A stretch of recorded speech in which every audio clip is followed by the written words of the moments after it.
सुरेशं विश्वाधारं गगनसदृश्यं मेघवर्णं शुभांगं लक्ष्मीकान्तं कमलनयनं योगिभिर्ध्यानगम्यं वन्दे विष्णुभवभयहरणं सर्वलोकैकनाथं। हरिः ॐ विष्णुवे नमः। अथ नवोत्तरशततमः सर्गः। जाबालेस्तु वचसुत्वं राम सत्यात्मनां वरं वाचं पर्याभक्तां स्वबुद्ध्यां च विषन्नयाम्। जाबाली की बातें सुन सत्यभाव वालों में श्रेष्ठ श्री रामचंद्र जी अपनी अविचल बुद्धि से विचारे हुए वैदिक धर्म में श्रद्धा उत्पन्न करने वाले वचन बोले। भवान् मे प्रियकामार्थं वचनं यदि होक्तवान् अकार्यं कार्यसंकाशं पथ्यं पथ्य समन्वितम्। आपने मुझे प्रसन्न करने के लिए जो बातें कहीं वे कार्य रूप में परिणत करने के लिए अनुपयुक्त और न्याय मार्ग के विरुद्ध है होने पर भी साधारण दृष्टि से देखने पर न्यायानुमोदित और करने योग्य जान पड़ती हैं, अर्थात आपकी सब बातें बनावटी हैं। सर्वलोक निदर्शनीं सर्वजन सम्मतामित्यर्थं सत्यात्मनां वर सत्य स्वभावानां श्रेष्ठ सत्यात्मनां भक्तां वैदिक धर्मश्रद्धाम् अविपन्नयः अचलितयाः। निर्मर्यादस्तु पुरुषं पापाचार समन्वितं मानं न लभते सत्सु भिन्न चारित्र दर्शनम्। मर्यादा रहित पापाचरण से युक्त चरित्रहीन और साधु सम्मत शास्त्रों के विरुद्ध आचरण करने वाले पुरुष का सज्जनों के समाज में आदर नहीं होता। कुलीनं कुलीनं वा वीरं पुरुषमानिनं चारित्रमेव व्याख्यातिं शुचिं वा यदि वा शुचिं। चरित्रहीन अकुलीन को कुलीन, भीरु को वीर और अपावन को पावन प्रसिद्ध करता है। अनार्यस्त्वार्य संकाश शौचाद्विन्नस्तथा शुचिं लक्षण्यवदलक्षण्य दोशीलं शीलवानिवम्। अधर्मं धर्मवेषेणं यदीमं लोकशङ्करम् अभिपतस्य शुभं वित्वं क्रियाविधे विवर्जितं। कश्चेतयान पुरुषं कार्याकार्यविचक्षणं बहुमंसति मां लोके दुर्वृत्तं लोकदूषणम्। लोकसंकरण लोक संस्कारण शुभम शुभ साधनम वैदिक धर्मम क्रिया विधि विवर्जितम वैदिक क्रिया वेद विधेना च वर्जितम इमं त्वदुक्तम धर्मम चेतयान ज्ञानवान। यदि मैं श्रेष्ठ पुरुषों की मर्यादा में रहकर अनार्यों की तरह पवित्र होकर शौचहीन की तरह और शीलवान होकर दोशील की तरह धर्म के वेश से वैदिक धर्म को छोड़ लोगों में संकरता बढ़ाने वाले वैदिक विधि और वैदिक क्रिया से रहित आपके बतलाए हुए धर्म को ग्रहण करूं, तो कार्य अकार्य को जानने वाला कौन ज्ञानवान पुरुष मुझ दुराचारी और लोक निंदित का सम्मान करेगा।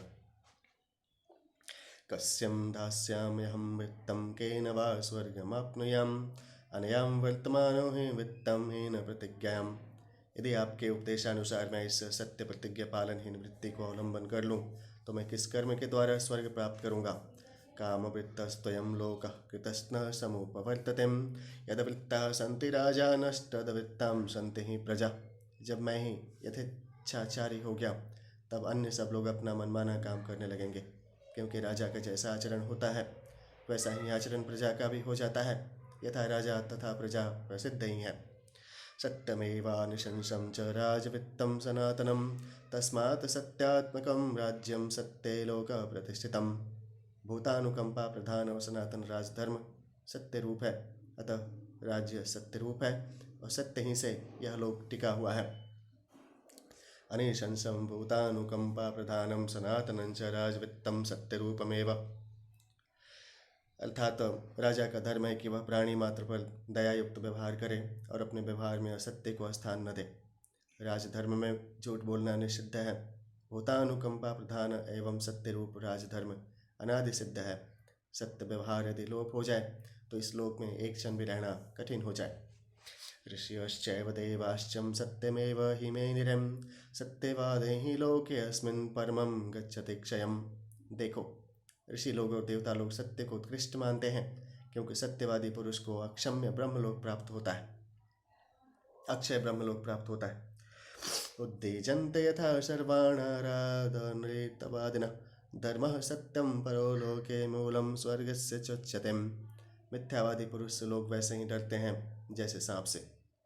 सत्य से युक्त धर्म केवल समस्त लौकिक व्यवहारों ही का मूल नहीं है, किंतु स्वर्ग प्राप्ति का भी मूल साधक है। सत्यमेवेश्वरो लोके सत्यम पद्माश्रितां सदां सत्यमूलानि सर्वाणि सत्यान्नस्तिं परम पदम। सत्य ही से ईश्वर की प्राप्ति होती है, सत्य ही से लक्ष्मी धन धान्य मिलता है, सत्य ही सब सुखों का मूल है। सत्य से बढ़कर और कोई वस्तु नहीं है जिसका आश्रय लिया जाए। दतमिष्टं हुतं चैवं तप्तानि च तपांसि चं वेदाः सत्यप्रतिष्ठानस्तस्मात् सत्यपरो भवेत्। मेनिरे उत्कृष्टमिति शेषः परमंक्षयन् परमधाम उद्दिजन्ते जनहित शेष पदम आश्रयम्। दान, यज्ञ, तप और वेद ये सब सत्य हैं, अतएव सबको सदा सत्य पालन के लिए तैयार रहना चाहिए। एकः पाल्यते लोकमेकं पालयते कुलं मज्जते एको हि निरयम् एकः स्वर्गे महीयते। कोई तो अपने कर्मों के फल से अपने कुल का और कोई लोक भर का पालन करता है, कोई नरक में डूबता है और कोई स्वर्ग में पूजित होता है। सोहम पितुर्नियोगम तो किमर्थम नानुपालयम् सत्यम प्रतिश्रह सत्यम सत्येन समये कृतम्। अतएव मैं कर्म फल को जानता हुआ और सत्य का पालन करने की प्रतिज्ञा करके सत्य प्रतिज्ञा और सदाचारी पिता की सत्य रूप उस आज्ञा का, जिसकी प्रतिज्ञा सत्यता पूर्वक की गई है, पालन क्यों न करूं। नैव लोभान्न मोहाद्वां न ह्याज्ञानात् तमोन्वितः सेतुं सत्यस्य भेतस्यामि गुरो सत्य प्रतिश्रवा। अतएव मैं न तो राज्य पाने के लोभ से, न लोगों के बुलावे में आकर और न ज्ञान से क्रोध के वशवर्ती हो पिता की सत्य रूपी मर्यादा को तोड़ूंगा, क्योंकि मैं स्वयं सत्य प्रतिज्ञ हूँ। असत्य संधस्य सत्तश्चलस्य शीरचेतस नैव देवा न पितरः प्रतिच्छन्ते इति न श्रुतम्। सेतुम मर्यादा गुरु पितु। मैंने सुना है कि जो सत्य प्रतिज्ञा को भंग करने वाला चंचल स्वभाव और अस्थिर चित्त है, उसका दिया हुआ हव्य और कव्य देवता और पितर ग्रहण नहीं करते। प्रत्यागात्ममिदं धर्मं सत्यं पश्यामहं स्वयं भारत सत्पुरुषाचरणस्तदर्थम् अभिमन्यते। मेरी समझ में प्रत्येक जीवधारी के लिए सत्य पालन रूपी धर्म सब धर्मों की अपेक्षा प्रधान धर्म है। जिस सत्य पालन रूपी धर्म भार या वनवास रूपी धर्म भार को पूर्व काल के सत्य पुरुष उठा चुके हैं, उस भार को आदर देना मैं पसंद करता हूँ। क्षात्रम धर्ममहं तच्छयेम या धर्मम धर्म संगीतम क्षुद्रैर्निशंसैर्लुब्धैश्चम सेवितम पाप कर्म भी। आपके बतलाए हुए छात्र धर्म को, जिसमें धर्म तो नाम मात्र का है और धर्म प्रचुर परिमाण में है, मैं त्याज्य समझता हूँ, क्योंकि ऐसा धर्म रूपी धर्म का सेवन तो नीच, निष्ठुर, लोभी और पापी लोग ही किया करते हैं। कायेन्नं कुरुते पापं मनसा संप्रधार्यं च अनितं जिह्वयां चाहं त्रिविधं कर्म पातकम्। आपके बतलाए छात्र धर्म का पालन करने में तीनों प्रकार के पापों की प्रवृत्ति होती है। ये तीन प्रकार के पाप हैं, कायिक, मानसिक और वाचिक। सत्पुरुषाचरण सत्पुरुषैरचलितम् अभिमन्यते विमत्तो भवतिम् अधर्मम् अधर्म परशुरम धर्म संगीतम धर्मलेश सहितम। कायिक वे जो शरीर से किए जाएं, मानसिक वे जो मन में सोचे जाएं, और वाचिक वे जो जिह्वा द्वारा किए जाएं, अर्थात झूठ बोलना, क्रोध करना, पर निंदा करना, अपशब्द कहना आदि। इन तीनों प्रकार के पापों का परस्पर संबंध है। पहले तो पाप का मन में संकल्प उदय होता है, फिर वाणी द्वारा वह प्रकट किया जाता है और फिर वह शरीर से किया जाता है। भूमि कीर्ति यशो लक्ष्मी पुरुषं प्रार्थयन्ति स्वर्गस्यं चानुपश्यन्तिं सत्यमेव भजेत तत्। जो लोग सत्यव्रतधारी हैं, उन्हें केवल राज्य, कीर्ति, यश और धन ही नहीं मिलता, किंतु मरने पर उन्हें स्वर्ग भी प्राप्त होता है। इसी से लोगों को सत्य बोलना और सत्य व्यवहार करना उचित है। श्रेष्ठं ज्ञानार्यमेवं स्याद्वानवधार्य माम् आहम युक्तिकरैर्वाक्यैरिदं भद्रं कुरुष्वहम्। आपने अपने मन में निश्चय कर जिसे उचित समझ रखा है और जिसको करने के लिए आप मुझसे युक्तियुक्त वचन कहकर अनुरोध करते हैं, वह कार्य सर्वथा अनुचित है।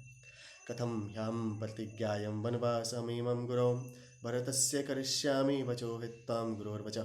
भला बतलाइए तो, मैं जब पिता से वनवास की प्रतिज्ञा कर चुका हूँ, तब अब क्यों कर मैं उस प्रतिज्ञा को भंग कर भरत का कहना मानूं। श्रेष्ठ नित्य वरधार्यं निश्चित्य इदं प्रत्यकुरुष्वेतिं भवान् युक्तिं करे वाक्यं यदाहं तदा नार्यमेव स्यात् स्थिरा मया प्रतिज्ञातं प्रतिज्ञां गुरुसन्निधौ प्रहृष्यमाणं सा देवं कैकेयी चापवत्तदां। जबकि मैंने पिता के सामने यह दृढ़ प्रतिज्ञा की थी, तब देवी कैकेयी अत्यंत प्रसन्न हुई थी। सो अब मैं अपनी उस दृढ़ प्रतिज्ञा को तोड़ कैकेयी को क्यों कर दुखी करूं। वनवासं वसन्नेवं सुचिर्णीयत भोजनं मूले पुष्पे फले पुष्पे पितॄन् देवांश्च तर्पयन्।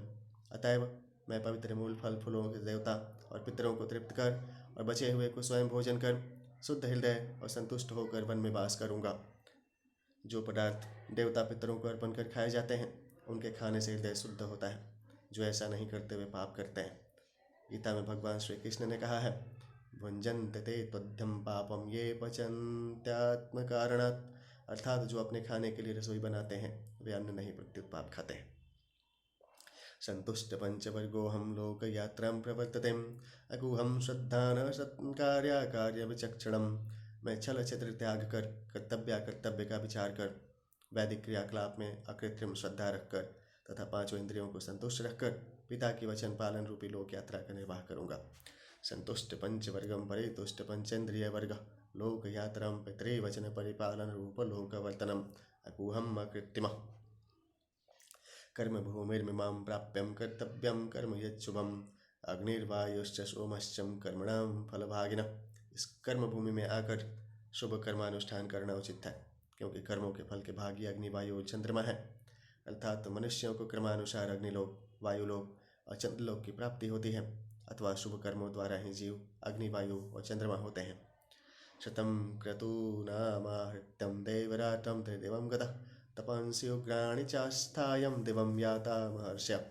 शुभ कर्मानुष्ठान का प्रभाव दिखाकर श्री रामचंद्र जी कहते हैं कि 100 यज्ञ करने से इंद्र देवराज होकर स्वर्ग में गए और महर्षि लोग भी तप करने से स्वर्ग को प्राप्त करते हैं। अमृष्यमाण पुनरुग्र तेज निशम्य तन्नास्ति कहेतु वाक्यम अथा ब्रवीतम नृपस्ते स्तनुजो विगर्हमाणो वचनानि तस्यम्।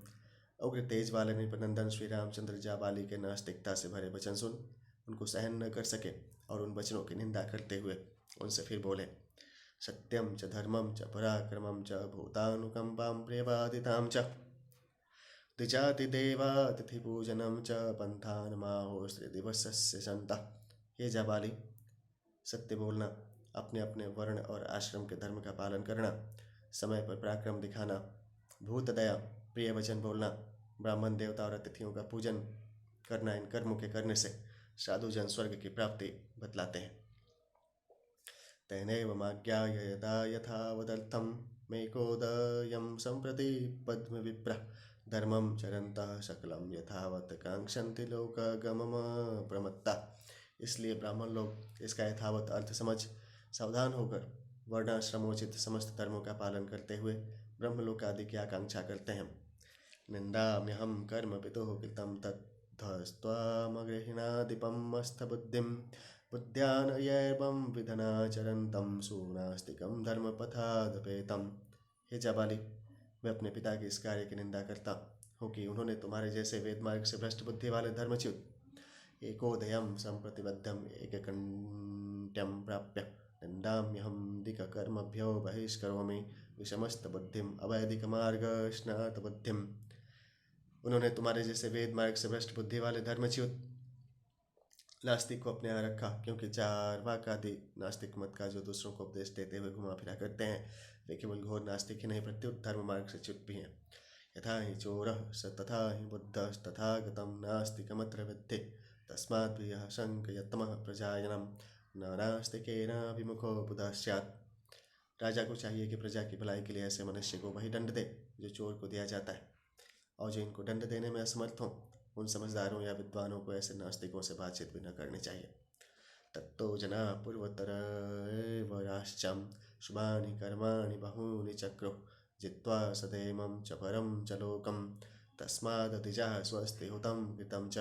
हे जाबाली, तुमसे पहले के ज्ञान में श्रेष्ठ जनों ने अनेक शुभ कर्म किए और उन शुभ कर्मों के प्रभाव से उन लोगों ने यही लोक और परलोक जीते। इसी से ब्राह्मणों ने अहिंसा, सत्यादि, तपोदान, परोपकार आदि तथा यज्ञ आदि कर्मों को किया। त्वत्तः पूर्वतरे पुरातनाश्चं वराश्च ज्ञानतः श्रेष्ठश्च गणः पाठान्तरे त्वत्तो जनः त्वत्तो वरः पाठान्तरे जनश्च दिगाश्च धर्मे रताः सत्पुरुषैः समेतां तेजस्विनवदानगुणप्रधाना अहिंसका वेतमलाश्च लोके भवन्ति पूज्या मुनियः प्रधानम्। जो धर्मानुष्ठान में सदा तत्पर रहते हैं, तेजस्वी हैं, जो दान देने में प्रधान है, जो हिंसा नहीं करते, जो सत्संगी हैं, ऐसे वशिष्ठ आदि प्रधान प्रधान मुनि ही संसार में पाप रहित हो और तेज धारण कर सबके पूज्य होते हैं, न कि आप जैसे नास्तिक लोग। इति ब्रुवन्तं वचनं सरूपं रामं महात्मानमदेन सत्तं उवाच तथ्यं पुनरास्तिकं च सत्यं वच सानुनयं च विप्र। जब दीनता शून्य श्री रामचंद्र जी ने क्रोध में भर जाबाली से ऐसे वचन कहे, तब जाबाली जी बिना युक्त हो यथार्थ सत्य सम्मत और आस्तिक वचन बोले। न नास्तिकानां वचनं ब्रवीम्यहं न नास्तिकोऽहं न च नास्ति किंचन समीक्ष्य कालं पुनरस्तिको भवं भवेय काले पुनरेव नास्तिकः। हे श्री रामचंद्र, मैं नास्तिकों जैसी बातें नहीं कहता और न मैं स्वयं नास्तिक हूँ। मेरे कहने का न यह अभिप्राय ही है कि परलोक आदि कुछ भी नहीं है। अधीन सत्वम दैन्य संसर्ग शून्यम, परंतु समय के प्रभाव में पड़ अथवा समय की आवश्यकता अनुसार मैं आस्तिक अथवा नास्तिक हो जाता हूँ। सचापि कालो अयमुपागतः शनैः यथा मया नास्तिकता नास्तिकवागुदैरिता निवर्तनार्थं तव राम कारणात् प्रसादनार्थं च मयैतदीरितम्। हे राम, यह समय ऐसा ही था कि मुझे नास्तिकों जैसे वचन कहने पड़े। मैंने यह वचन आपको प्रसन्न करने तथा आपको वन से लौटाने के लिए ही कहे हैं। अयोध्याकांड का 109वां सर्ग संपूर्ण हुआ। ध्यान से विष्णु भगवान की जय। अथ दशोत्तरशततमः सर्गम। 110वें सर्ग में श्री राम जी को जाबाली पर क्रुद्ध देख वशिष्ठ जी जाबाली के कथन का सउद्देश्य समझाने के लिए यह युक्ति देते हैं कि रघुवंश में सदा ज्येष्ठ राजकुमार ही को राज सिंहासन मिलता आया है। इस युक्ति की पुष्टि में वशिष्ठ जी इक्ष्वाकु वंश की संक्षिप्त वंशावली का निरूपण कर श्री राम का ध्यान बटाकर उनका क्रोध शांत करते हैं। क्रुद्धमाज्ञाय रामं तु वसिष्ठः प्रत्युवाचहं जाबालिरपि जानिते लोकस्यास्यं गतामतिं लोकस्य जनस्यं पाठांतरे गतागतम्। वशिष्ठ जी ने जब देखा कि श्री रामचंद्र जी जाबाली की बातों से क्रुद्ध हो गए हैं, तब वे श्री राम जी से यह बोले। जाबाली जी प्राणियों के आवागमन को मानते हैं। निवर्तयितु कामस्तुं त्वामेतद्वाक्यं ब्रवीत् इमां लोकसमुत्पत्तिं लोकनाथ निबोध मे। तुमको लौटाने के लिए ही उन्होंने ऐसी बातें तुमसे कही थी। हे लोकनाथ, इस लोक की उत्पत्ति का वर्णन तुम उससे सुनो। सर्वसलिलमेवासितपृथिवी यत्र निर्मिता तत्र संभवत ब्रह्मा स्वयंभूर्देवतैः सहम्। आरंभ में जल ही जल था, उसी जल के भीतर पृथ्वी बनी। तदंतर देवताओं के साथ ब्रह्मा जी उत्पन्न हुए। स वराहस्ततो भूत्वां प्रोज्वहारं वसुंधराम् असृज्य च जगत् सर्वं सह पुत्रैः कृताम् अभि। तदंतर उन्होंने वराह रूप धारण कर जल से पृथ्वी निकाली और अपने पुत्रों सहित संपूर्ण जगत को बनाया। आकाश प्रभवो ब्रह्मा शाश्वतो नित्याव्यः तस्मान् मरीचिं संजज्ञे मरीचः काश्यपः सुतः। सनातन नित्य और अक्षम्य ब्रह्मा आकाश से उत्पन्न हुए और उनसे मरीचि से कश्यप हुए। विवस्वान् काश्यपाजज्ञ मनुर्वैवस्वतः सुतं सतो प्रजापति पूर्वमिक्ष्वाकुस्तु वनो सुतः। पाठांतरे उक्तवान्। कश्यप जी से विवस्वान सूर्य से मनु ने जन्म लिया। वैवस्वत मनु ही प्रजापतियों में प्रथम प्रजापति हुए और इन्हीं के पुत्र इक्ष्वाकु थे। यस्येयं प्रथमं दत्तं समृद्धां मनुना महिं तमिक्ष्वाकुमयोध्यायां राजानां विधिपूर्वकम्। इन इक्ष्वाकु को महाराज मनु ने समृद्ध पृथ्वी दी थी। इन्हें इक्ष्वाकु को हे राम, तुम अयोध्या का प्रथम राजा जानो। इक्ष्वाकोस्तु सुतः श्रीमान् कुक्षिरित्येव विश्रुतः कुक्षेरथात्मजो वीरो विकुक्षिरुदपद्यतम्। हे वीर, इक्ष्वाकु के पुत्र श्रीमान कुक्षी नाम से प्रसिद्ध हुए और कुक्षी से विकुक्षी की उत्पत्ति हुई। विकुक्षेस्तु महातेजां बाणः पुत्रः प्रतापवान् बाणस्य तु महाबाहो रणनरण्यो महायशाम्। विकुक्षी के पुत्र महातेजस्वी और प्रतापी बाण हुए। बाण के पुत्र महाबाहु और महायशस्वी अनरण्य हुए। नानावृष्टिर्बभूवासमिन्न दुर्भिक्षं सत्तांबरे अनरण्ये महाराजे तस्करो नापि कश्चनम। सज्जनों में श्रेष्ठ महाराज अनरण्य के राज्यत्व काल में न तो कभी सूखा पड़ा और न कभी अकाल। उनके राज्य में कोई चोर भी न था। अनरण्यान महाबाहुं पृथु राजा बभूवहं तस्मात् पृथोर्महाराज स्त्री शंकुरुदपद्यतम्। पाठांतरे एवेति। हे महाबाहो, अनरण्य से पृथु जी ने जन्म लिया। पृथु जी से परम तेजस्वी त्रिशंकु उत्पन्न हुए। स सत्यवचना द्वीर सशरीरो दिवं गता त्रिशंकोरभवत शूर्णरो धरुंडमारो महायशाम। हे वीर, यह त्रिशंकु ऐसे सत्यवादी थे कि सशरीर स्वर्ग में गए थे। त्रिशंकु के पुत्र परम यशस्वी धुंधमार हुए। धुंधुमारोन् महातेजं यवनाश्वो व्यजायतं यवनाश्वसुतः श्रीमान् मंदातं समपद्यतम्। धुंधुमार से महातेजस्वी यवनाश्व हुए। यवनाश्व के पुत्र श्रीमान मंधाता हुए।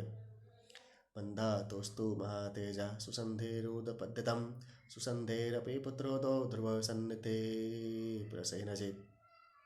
मंधाता से परम तेजस्वी सुसंधि जन्मे। सुसंधि से ध्रुव संधि और प्रसेनजित नाम के दो पुत्र हुए। यशस्वी ध्रुव संधेस्तुम भरतो रिपुसूदन भरतात्तो महाबाहो रसितो नाम तो भवत्। ध्रुव संधि के पुत्र रिपुसूदन और यशस्वी भरत हुए। महाबाहु भरत से आशित का जन्म हुआ। यश्चैते प्रतिराजानाम उदपद्यन्तं शत्रवः हैहयास्तालजंगाश्चम शूराश्चम शशिबिंदवः। है तालजंग, शशिबिंद और शूर ने असित से शत्रुता की। पाठांतरे नाम जायत। तस्तु सर्वान् प्रतिव्यूह्यं युद्धे राजा प्रभासितः स च शैलपरे रम्ये बभूवाभिरतो मुनि। युद्ध के समय असित ने इन सब के विरुद्ध सैन्य व्यूह बनाकर इनको घेरा, किंतु इनको पराजित करना कठिन जाना और अपना राज्य छोड़ वे तप करने के लिए परम रमणीक हिमालय पर्वत पर चले गए। द्वैचास्य भार्य गर्भिण्यो बभूवत्तो रेते श्रुते एका गर्भविनाशायं सपत्नय सगरम ददौ। सुना जाता है कि उनकी दो रानियां उस समय गर्भवती थीं। उनमें से एक ने अपनी सौत का गर्भनाश करने के लिए उसे जहर दिया। भार्गवस्य चैवनो नामं हिमवन्तमुपाश्रितः तं ऋषिं समुपागम्यं कालिंदीं तभ्यपादयत्। भृगुनंदन चैवन जी उस समय हिमालय पर्वत पर रहते थे। कालिंदी नाम की रानी ने उन ऋषि के पास जाकर उनको प्रणाम किया। स तामभ्यपदत् विप्रो वरे पुत्र जन्मनि पुत्रस्ते भविता देवी महात्मा लोक विश्रुता। महर्षि चैवन ने जाना कि इसे पुत्र प्राप्ति की इच्छा है, अतः प्रसन्न होकर उस पुत्र की कामना रखने वाली रानी से कहा कि हे देवी, तुम्हारे गर्भ से बड़ा महात्मा लोक विख्यात पुत्र उत्पन्न होगा। धार्मिकश्च सुशीलश्च वंशकर्तारिसूदन कित्तं प्रदक्षिणं सातो मुनिं तमानुमान्यचम। यह धर्मात्मा सुशील, वंश को बढ़ाने वाला और शत्रुओं को संहार करेगा। यह बात सुन रानी ने बड़े आदर भाव से मुनि की प्रदक्षिणा की। पद्मपत्र समानाक्षम पद्मगर्भ समप्रभम ततः सा गृहमागम्यम देवी पुत्रम व्यजानयत। और अपने घर लौट उस रानी ने कमल नयन और कमल गर्भ सदृश कांति युक्त पुत्र जना। सपत्न्या तु गर्भस्तस्य दत्तो गर्भजिघांसयाम गरेणम स तैनेवं जात स सगरो भवत्। इस पुत्र के उत्पन्न होने के पूर्व सौतिया दाह से कालिंदी को उसकी सौत ने जो विष दिया था, उसी गर अर्थात जहर के साथ पुत्र का जन्म होने से उस बालक का नाम सगर हुआ। स राजा सगरो नाम यह समुद्रम अखानयत् इष्ट्वाम परमाणि वेगेनम त्राशयन्तमीमां प्रजा। उसने पर्व के समय यक्ष दीक्षा ले और खोदने से इस प्रजा को त्रस्त कर समुद्र खुदवाया। असमंजस्तु पुत्रो भूत सगरयिष्येति न श्रुतं जीवन्नेव स पित्रा तो निरस्तः पाप कर्मकृत्। पाठांतरे हृष्ट्वा मुनि तमनुमान्य च। सुना जाता है कि इन सगर के असमंजस नाम के एक वीर्यवान पुत्र हुआ। वह प्रजा को सताता था, अतः उसके पाप कर्मों को देख पिता ने उसे निकाल दिया था। अंशुमानीति पुत्रो भूत समंजस्यं वीर्यवान दिलीपोर्षुमतः पुत्रो दिलीपस्यं भगीरथम। असमंजस के पुत्र वीर्यवान अंशुमान हुए, अंशुमान के पुत्र दिलीप हुए और दिलीप के पुत्र भगीरथ हुए। भगीरथ काकुतस्थस्तो काकुतस्थां येन विश्रुतः काकुतस्थस्य च पुत्रोदपुत्रधर्येण तु राघवः। भगीरथ जी के पुत्र काकुतस्थ, काकुतस्थ के पुत्र रघु हुए। इन्हीं काकुतस्थ जी और रघु जी से काकुतस्थ और राघव नाम ही नाम की वंश परंपराएं चलीं। रघोस्तुम पुत्रस्तेजस्वीं प्रविद्धं पुरुषादकः कल्माशापादः सौदासम इत्येवं प्रथितो भुविं। रघु के एक तेजस्वी पुत्र हुआ जो प्रविद्ध पुरुषादक कल्माशपाद और सौदास के नाम से संसार में प्रसिद्ध हुए। कल्माशपाद पुत्रो भोक्षंकर्णस्त्वति विश्रुता यस्तुम त्वधीर्यमासाद्यं सहसेनो व्यनिन्नशत्। कल्माशपाद से शंखण उत्पन्न हुआ। यह लोक प्रसिद्ध वीर्य को प्राप्त कर सेना सहित मेरे साप से नाश को प्राप्त हुआ। शंखणस्यं च पुत्रो भूक्षुरं श्रीमान सुदर्शन सुदर्शनस्याग्निवर्णम अग्निवर्णस्य शीघ्रगा। पाठांतरे अंशुमानपि पाठांतरे सहसैन्यो। शंखन से शूरवीर श्रीमान सुदर्शन हुए, सुदर्शन से अग्निवर्ण और अग्निवर्ण से शीघ्रज हुए। शीघ्रगस्यम मरुः पुत्रो मरुः पुत्रं प्रशुश्रुक प्रशुकुशुक्रस्य पुत्रो दभोदम्भिरीशो महादुति। शीघ्रक के पुत्र मरु और मरु के पुत्र प्रशुश्रुक हुए। प्रशुश्रुक के पुत्र महाद्युतिमान अम्बरीश हुए। अम्बरीशस्य पुत्रो भूनयुषं सत्यविक्रमं नहुषस्य च नाभागं पुत्रः परमधार्मिकः। अम्बरीश के पुत्र सत्य पराक्रमी नहुष हुए। नहुष के पुत्र नाभाग जी बड़े धर्मात्मा थे। अजश्च सुब्रतश्चैव नाभागस्य सुता बुभौम। अजस्य चैव धर्मात्मा राजा दशरथ सुतम। नाभाग के अज और सुब्रत नाम के दो पुत्र हुए। इनमें से अज के पुत्र धर्मात्मा महाराज दशरथ हुए। योजित्वां वसुधां कृतस्नां दिवं शासति स प्रभुं तस्य ज्येष्ठो वसीदायादो राम इत्यभिश्रुतः। जिन महाराज दशरथ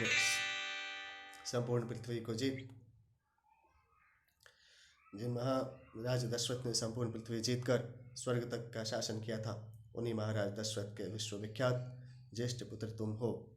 अतएव हे राजन, तुम अपने पिता का राज्य ग्रहण कर संसार का पालन करो। दायाद सुत तदगृहाण स्वकं राज्यं वेक्षस्व जनम नृप इक्ष्वाकुणां सर्वेषां राजा भवति पूर्वजे नावरः पुत्रो ज्येष्ठो राज्यभिषिच्यते। इक्ष्वाकु के वंश में ज्येष्ठ राजकुमार ही राजा होता चला आया है। ज्येष्ठ राजकुमार के विद्यमान रहते छोटे को राजगद्दी नहीं मिल सकती। सरागवाणं कुलधर्ममात्मनः सनातनं नाट्यं विहन्तुम् अर्हसिं प्रभूतरत्नामनुधाशाधिमेदिनीं प्रभूतराष्ट्रं पितृवन्महायशम्। अतः तुम रघुवंशियों के इस सनातन कुल धर्म को लोप मत करो और अपने पिता की तरह यशस्वी होकर इन बहुरत्नों से पूर्ण और अनेक राज्यों से युक्त पृथ्वी का शासन करो। युद्धकांड का 110वां सर्ग संपूर्ण हुआ। ध्यान सोले विष्णु भगवान की जय। एकोदशोत्तरशततमः सर्गम्। ओम शांताकारं भुजगशयनं पद्मनाभं सुरेशं विश्वाधारं गगनसदृशं मेघवर्णं